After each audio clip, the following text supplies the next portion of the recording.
Well, it got a little bit dark in that last video, so we have light now and a cat. And we are on chapter 26 of Pride and Prejudice. Mrs. Gardner's caution to Elizabeth was punctually and kindly given on the first favorable opportunity of speaking to her alone. After honestly telling her what she thought, she thus went on. "You are too sensible a girl, Lizzie, to fall in love merely because you are warned against it, and, therefore, I am not afraid of speaking openly. Seriously, I would have you be on your guard. Do not involve yourself or endeavor to involve yourself in an affection which with the want of fortune would make so very imprudent. I have nothing to say against him. He is a most interesting young man, and if he had the fortune he ought to have, I should think you could not do better. But as it is, you must not let your fancy run away with you. You have a sense, and we all expect you to use it. Your father would depend on your resolution and good conduct, I am sure. You must not disappoint your father." "My dear aunt, this is being serious indeed." "Yes, and I hope to engage you to be serious likewise." "Well, then, you need not be under any alarm. I will take care of myself, and of Mr. Wickham too. He shall not be in love with me, if I can prevent it." "Elizabeth, you are not serious now." "I beg your pardon. I will try again. At present, I am not in love with Mr. Wickham. No, I certainly am not. But he is, beyond all comparison, the most agreeable man I ever saw. And if he becomes really attached to me, I believe it will be better that he should not. I see the imprudence of it. Oh, that abominable Mr. Darcy! My father's opinion of me does the greatest honor, and I should be miserable to forfeit it. My father, however, is partial to Mr. Wickham. In short, my dear aunt, I should be very sorry to be the means of making any of you unhappy. But since we see every day that there is affection, young people are seldom withheld by immediate want of fortune from entering into engagements with each other. How can I promise to be wiser than so many of my fellow creatures? If I am tempted, or how I am even to know that it would be wisdom to resist? All that I can promise you, therefore, is not to be in a hurry. I will not be in a hurry to believe myself his first object. When I am in company with him, I will not be wishing. In short, I will do my best." "Perhaps it will be as well if you discourage his coming here so often. At least, you should remind your mother of inviting him." "As I did the other day," said Elizabeth with a conscious smile. "Very true. It will be wise in me to refrain from that. But do not imagine that he is always here so often. It is on your account that he has been so frequently invited this week. You know my mother's ideas as to the necessity of constant company for friends. But really, and upon my honor, I will try to do what I think to be wisest, and now I hope you are satisfied." Her aunt assured her that she was, and Elizabeth having thanked her for the kindness of her hints, they parted. A wonderful instance of advice being given on such a point without being resented. Mr. Collins returned into Hertfordshire soon after he had been quitted by the Gardners and Jane, but he took up his abode with the Lucases. His arrival was no great inconvenience to Mrs. Bennet. His marriage was now fast approaching, and she was at length so far resigned to think it inevitable, and even repeatedly to say, in an ill-natured tone, that she wished they might be happy. Thursday was to be the wedding day, and on Wednesday Miss Lucas paid her farewell visit. When she rose to take leave, Elizabeth, ashamed of her mother's ungraciousness and reluctant good wishes, and sincerely affected herself, accompanied her out of the room.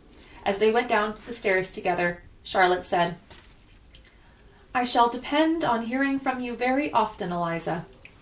"That you certainly shall." "And I have another favor to ask. Will you come and see me?" "We shall meet often, I hope, in Hertfordshire." "I am not likely to leave Kent for some time. Promise me, therefore, to come to Hunsford." Elizabeth could not refuse, though she foresaw little pleasure in the visit. "My father and Maria are to come to me in March," added Charlotte, "and I hope you will consent to be of the party. Indeed, Eliza, you will be as welcome to me as either of them." The wedding took place. The bride and bridegroom set off for Kent from the church door, and everybody had as much to say, or hear, on the subject as usual.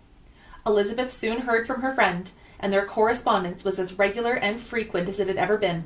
That it should be equally unreserved was impossible. Elizabeth could never address her without feeling that all the comfort of intimacy was over, and though determined not to slacken as a correspondent, it was for the sake of what had been, rather than what was. Charlotte's first letters were received with a good deal of eagerness. There could not be but curiosity to know how she would speak of her new home, how she would like Lady Catherine, and how happy she would dare pronounce herself to be. Though, when the letters were read, Elizabeth felt that Charlotte expressed herself on every point exactly as she might have foreseen. She wrote cheerfully, seemed surrounded with comforts, and mentioned nothing which she could not praise. The house, the furniture, the neighbourhood, and roads were all to her taste, and Lady Catherine's behaviour was most friendly and obliging. It was Mr. Collins's picture of Hunsford and Rosings rationally softened, and Elizabeth perceived that she must wait for her own visit there to know the rest. Jane had already written a few lines to her sister to announce their safe arrival in London, and when she wrote again, Elizabeth hoped it would be in her power to say something of the Bingleys. Her impatience for this second letter was as well rewarded as impatience generally is. Jane had been a week in town, without either seeing or hearing from Caroline. She accounted for it, however, by supposing that her last letter to her friend from Longbourn had been by some accident lost. "My aunt," she continued, "is going tomorrow into that part of town.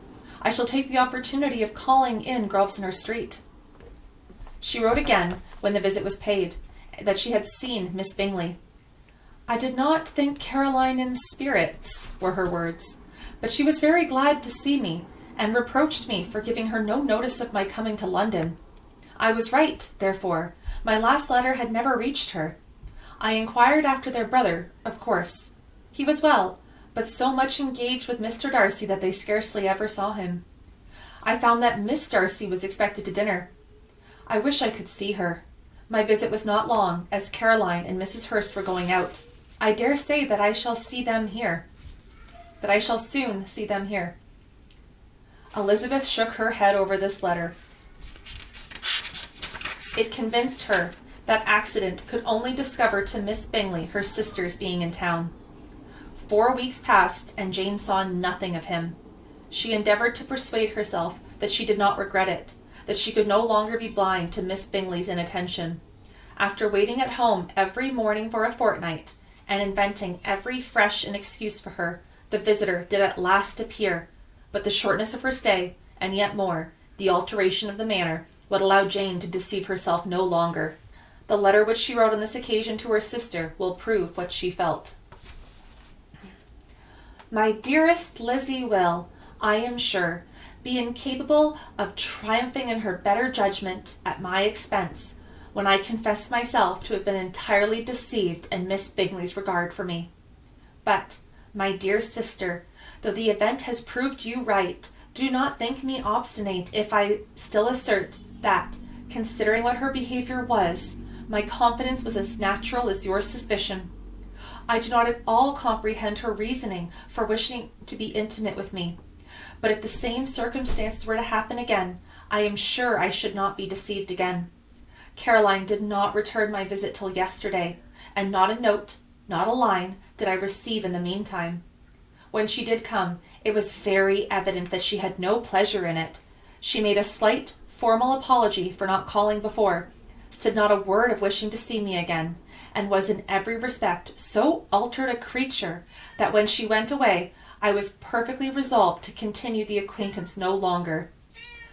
I pity, though I cannot help blaming her. She was very wrong in singling me out as she did. I can safely say that every advance to intimacy began on her side. But I pity her, because she must feel that she has been acting wrong, and because I am very sure that anxiety for her brother is the cause of it. I need not explain myself farther, and though we know this anxiety to be quite needless, yet, if she feels it, will easily account for her behaviour to me, and so deservedly dear as he is to his sister, whatever anxiety she may feel on his behalf, is natural and amiable. I cannot but wonder, however, at her having such fears now, because if he at all had cared about me, we must have met long, long ago.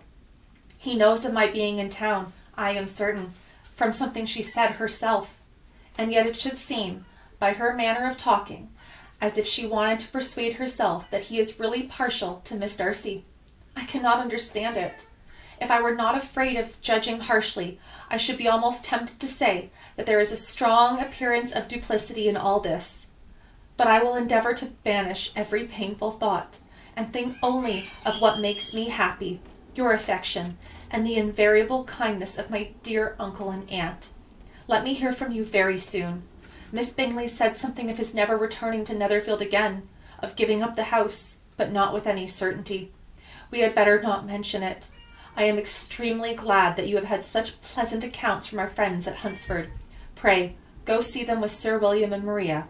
I am sure you will be very comfortable there. Yours, etc. This letter gave Elizabeth some pain, but her spirits returned as she considered that Jane would no longer be duped, by the sister at least. All expectation from the brother was now absolutely over. She would not even wish for any renewal of his attentions. His character sunk on every review of it, and as punishment for him, as well as possible advantage to Jane, she seriously hoped he might soon marry Mr. Darcy's sister, as, by Wickham's account, she would make him abundantly regret what he had thrown away. Mrs. Gardiner about this time reminded Elizabeth of her promise concerning that gentleman, and required information, and Elizabeth had such to send as might rather give contentment to her aunt than to herself. His apparent partiality had subsided, his attentions were over, and he was the admirer of someone else. Elizabeth was watchful enough to see it all, but she could see it and write of it without material pain. Her heart had been but slightly touched, and her vanity was satisfied with believing that she would have been his only choice, had fortune permitted it.